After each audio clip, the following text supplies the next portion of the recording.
Hello. Today's study is called The Fruit. We're going to look and see what the scripture says about the fruit in the Bible and what that means.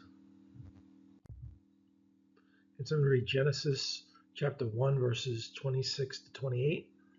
And Elohim said, Let us make man in our image, according to our likeness, and let them rule over the fish of the sea, and over the birds of the heavens, and over the livestock, and over all the earth, and over all the creeping creatures that creep on the earth. And Elohim created the man in his image. In the image of Elohim, he created him. Male and female, he created them. And Elohim blessed them. And Elohim said to them, Bear fruit and increase, and fill the earth and subdue it, and rule over the fish of the sea, and over the birds of the heavens, and over all creatures moving on the earth. Great, thank you. So Elohim, Yahuwah, and Yahusha said, Let us make man in our image according to our likeness. We were created in the image of Elohim. And here it says in verse 28, bear fruit and increase and fill the earth and subdue it. So what was Elohim saying? They were saying, Yahuwah and Yahusha was saying, have children, increase, fill the earth, subdue it. That was his command to Adam and Eve, is to bear children, and for their children to bear children, to fill the earth. Can someone read Matthew chapter 7, verse 15 to 20? But beware of the false prophets who come to you in sheep's clothing, but inwardly they are savage wolves. By their fruits you shall know them. Are grapes gathered from thorn bushes, or figs from thistles? So every good tree yields good fruit, but a rotten tree yields wicked fruit.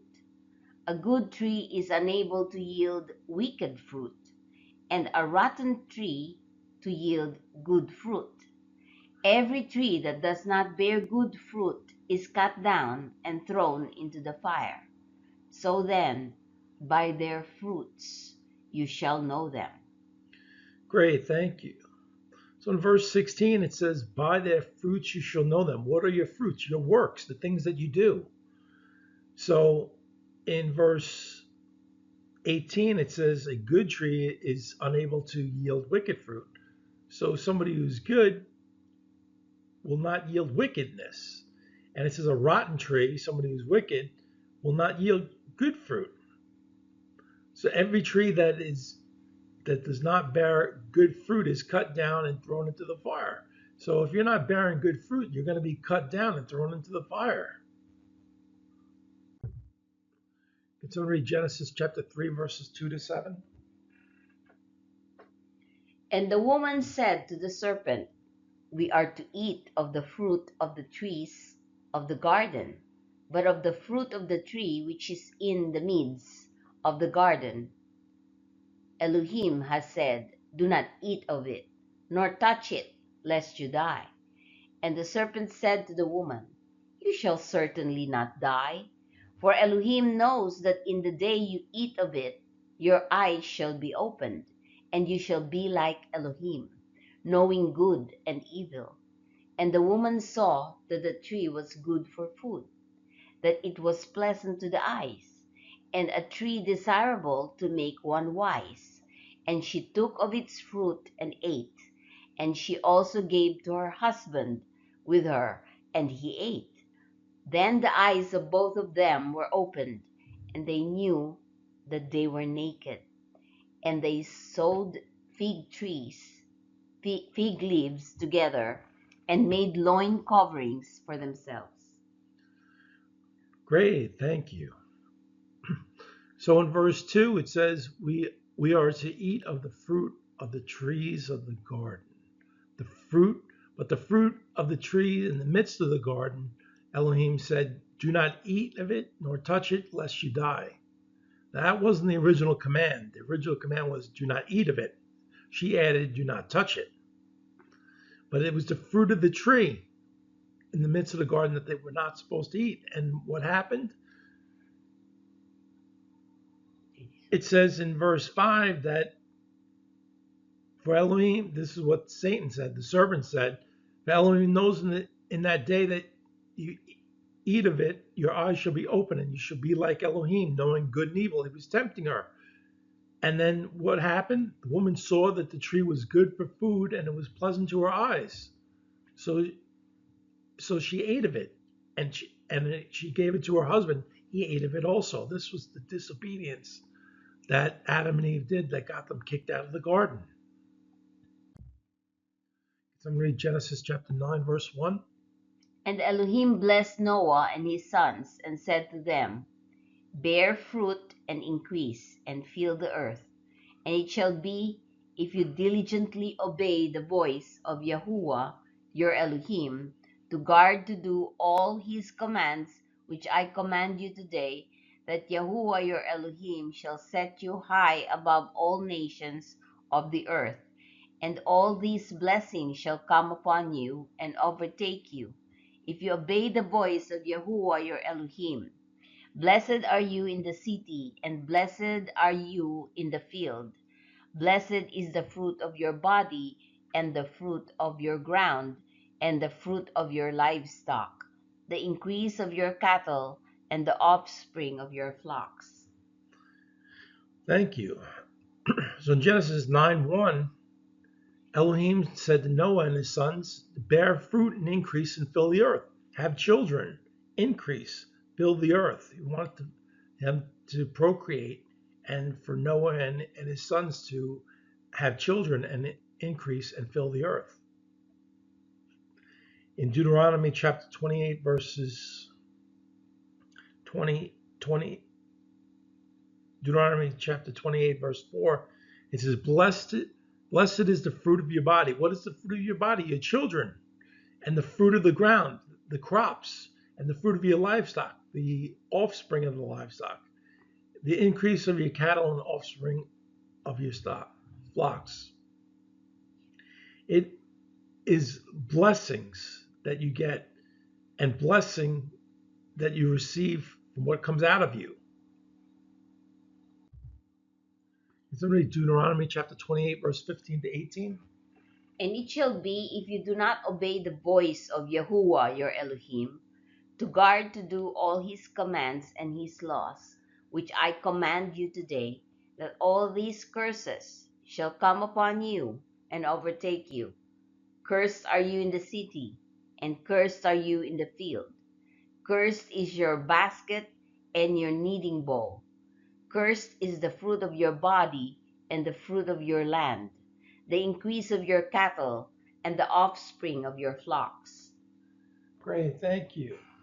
So if you do not obey the commands, if you don't do the commands, what happens? Cursed is your basket and your kneading bowl. Cursed is the fruit of your body. Your children are going to be cursed. The fruit of your land, the harvest that you get is going to be cursed. The increase of your cattle and the offspring is your flocks is going to be cursed. So we don't want to have cursing in our lives. So what do we have to do to circumvent that? Is to be obedient to the commands. Be a doer of the word. Obey the commands and you will not be cursed, but you will be blessed. Can somebody read Proverbs chapter 8, verse 14 to 19? Counsel is mine, and sound wisdom. I am understanding. Mightiness is mine. By me sovereigns reign, and rulers make righteous decrees. By me princes rule, and nobles, all the judges of the earth. I love those who love me, and those who earnestly seek me do find me. Riches and esteem are with me, enduring wealth and righteousness. My fruit is better than gold and fine gold, and my increase than choice silver. Great, thank you. So Elohim's fruit, what you receive from him is better than gold and fine gold. It's precious. And my increase than choice silver. It's better than silver. It's better than gold. It's better than fine gold. The fruit that you receive from Yahuwah and Yahusha, that whatever you receive from them is better than precious metals. Can somebody read Proverbs chapter 12, verse 12?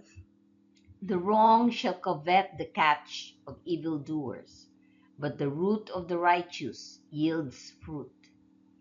Great, thank you. The root of the righteous yields fruit. We yield fruit. Good things come from us, the ones who are righteous. But the wrong does not yield fruit. Can somebody read Proverbs chapter 12, verse 14? From the fruit of his mouth one is filled with good, and the work of man's hands is given back to him. Great, thank you. The fruit of his mouth one is filled with good. The things that come out of a person's mouth, that's their fruit, and is filled with good if it is righteous. Can somebody read Proverbs chapter 13, verse 2? From the fruit of the mouth a man eats the good, but the desire of the treacherous is for violence. Great, thank you. So the fruit of the mouth a man eats good. So the things that come from a person's mouth, he eats good from it. He receives good from the things coming from his mouth. Can somebody read Proverbs chapter 18, verse 20 and 21? A man's stomach is satisfied from the fruit of his mouth. He is satisfied with the increase of his lips. Death and life are in the power of the tongue, and those loving it eat its fruit. Great, thank you. So a man's stomach is satisfied from the fruit of his mouth. So what comes out of his mouth is he gets satisfied in his stomach by the good things coming from his mouth. And it says in verse 21, death and life are in the power of the tongue, and those loving it eat its fruit. So you have life coming from your power of your tongue, and you eat fruit from it. You receive blessings from it. Somebody read Isaiah chapter 3, verse 10. Say to righteous, it is well, for they eat of the fruit of their doings. Great, thank you. Say to the righteous, it is well, for they eat of the fruit of their doings. So what they do, they eat the fruit of it.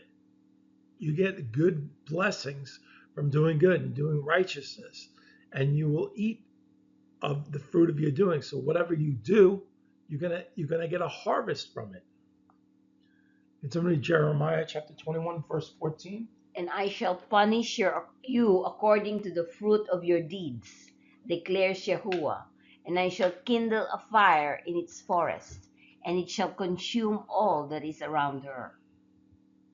Great, thank you.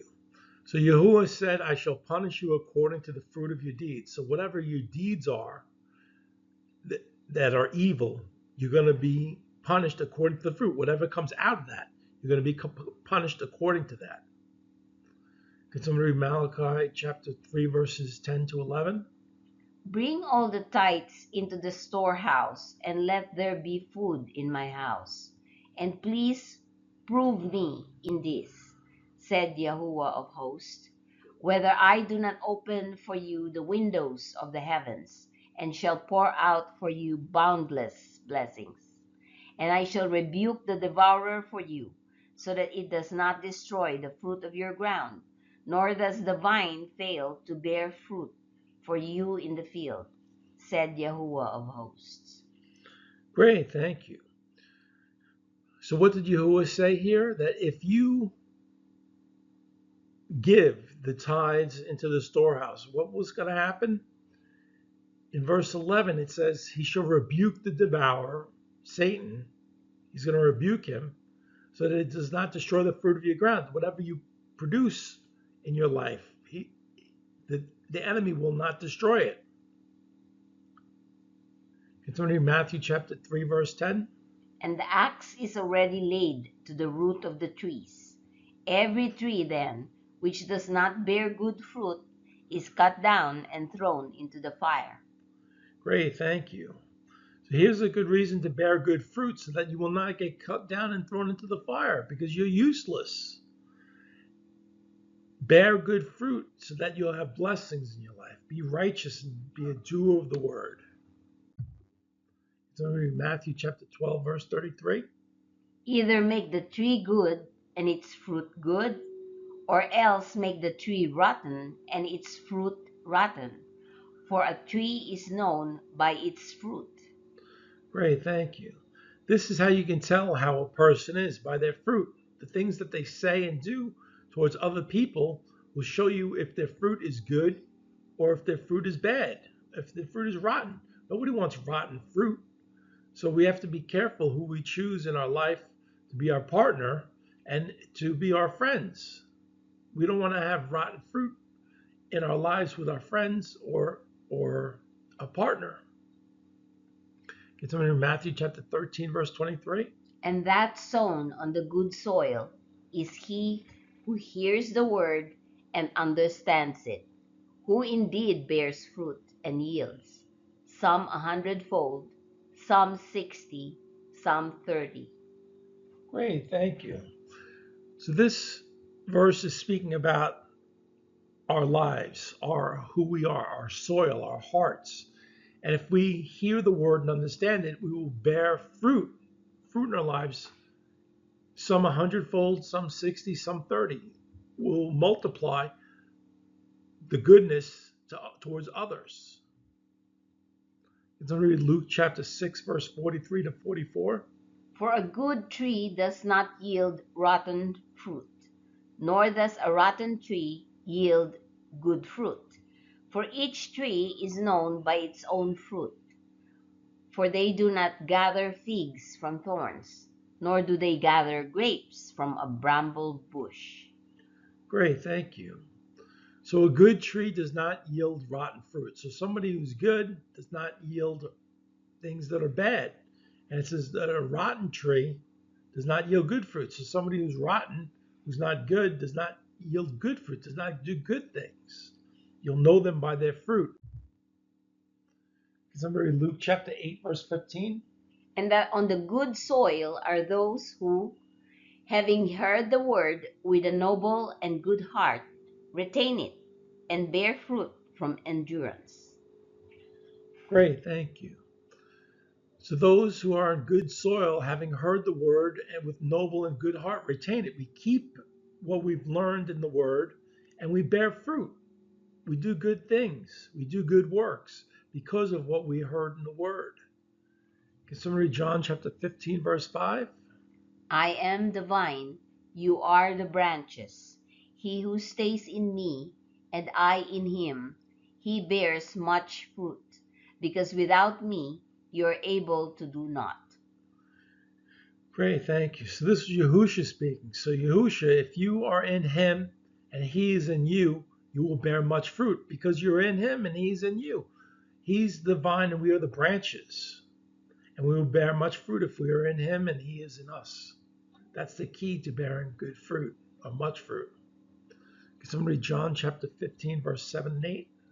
If you stay in me, and my words stay in you, you shall ask whatever you wish, and it shall be done for you. In this my Father is esteemed, that you bear much fruit, and you shall be my taught ones. Great, thank you. So if we stay in Yahusha and his word stay in us, if we do his word, we shall ask whatever we wish and it shall be done for us. And it says in verse 8 that in this my Father, Yahuwah, is esteemed, that you bear much fruit. He wants us to bear fruit. He will prune us and take away the things that are wrong in our lives so that we bear even more fruit. Can someone read John chapter 15, verse 16?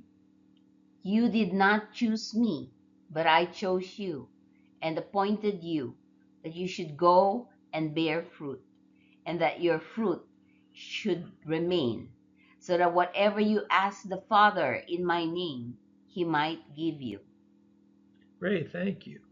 So we were chosen by Yahusha, and we are appointed that we should go and bear fruit. He wants us to bear fruit, to help others, so that we can point them to the Messiah and Yahuwah, and so that we can ask whatever we want in the Father's name, and he might give it to us. So read Romans chapter 6, verse 22.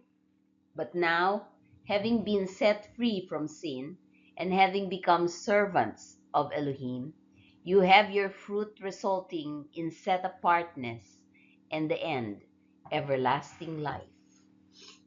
Great, thank you. So we've been set free from sin, and we've become servants of Elohim, of Yahuwah and Yahusha. And we have fruit resulting in set apartness and the end, everlasting life. So the fruit, the result is by being obedient to the scriptures, being a doer of the word, that we will have everlasting life after receiving Messiah as Savior. Can somebody read Romans chapter 11, verse 16?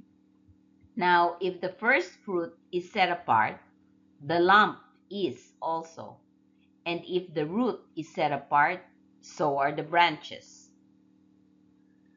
If the first fruit is set apart or holy, the lump is also.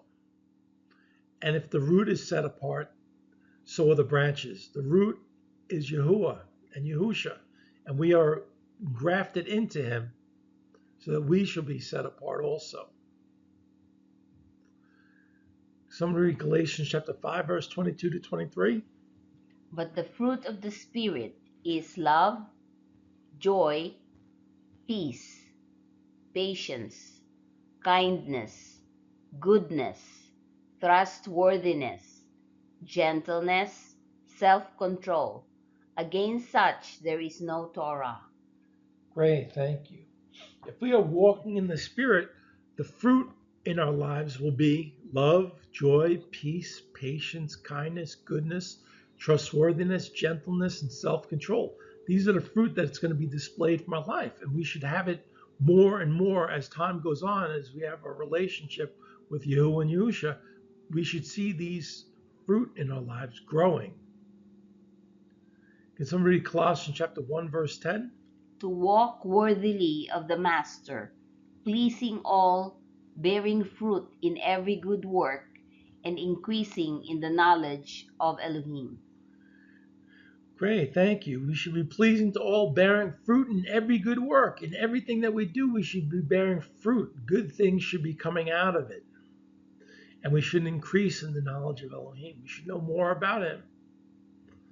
Can somebody read James chapter 3, verse 18? And the fruit of righteousness is sown in peace by those who make peace. Great, thank you. So the fruit of righteousness, if we are righteous, we're going to sow peace. And that's going to be a fruit of our righteousness, is sowing peace. Somebody read Revelation chapter 22, verse 2. In the middle of its street, and on either side of the river, was the tree of life, which bore 12 fruits, each tree yielding its fruit every month, and the leaves of the tree were for the healing of the nations. Great, thank you. So the tree of life, which bore 12 fruits, each tree yielding its fruit every month, and the leaves of the tree were for the healing of the nations. This is in the future. The tree of life, which will bear 12 fruits, the tree of life is what we eat, and we will live forever in the future. The tree of life was in the Garden of Eden, but because of Adam and Eve eating from the tree of knowledge of good and evil, they were cut off from the tree of life. But eventually in the future, we will be able to eat of the tree of life and live forever in a sinless state.